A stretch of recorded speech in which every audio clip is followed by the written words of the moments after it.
महाराष्ट्रातील 100% आरक्षणापैकी 52% आरक्षण वाटण्यात आले आहे। त्यामध्ये अनुसूचित जाती म्हणजे SC ला 13% आरक्षण आहे। SC मध्ये एकूण 59 जाती येतात। महाराष्ट्राची 11%पेक्षा जास्त लोकसंख्या SC प्रवर्गात मोडते। अनुसूचित जमाती म्हणजे ST ला 60% आरक्षण आहे।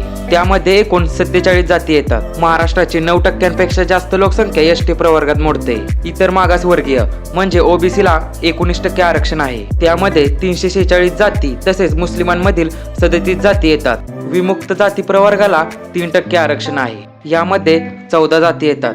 भटक्या जमाती ब म्हणजे NTB ला 2.5% आरक्षण आहे। त्यामध्ये 35 जाती येतात। भटक्या जमाती क म्हणजे NTC ला 3.5% आरक्षण आहे। त्यामध्ये धनगर समाज येतो। भटक्या जमाती ड म्हणजे NTD ला 2% आरक्षण आहे। त्यामध्ये वंजारी समाज येतो। विशेष मागास प्रवर्ग म्हणजे SBC ला 2% आरक्षण आहे। त्यामध्ये 7 जाती येतात।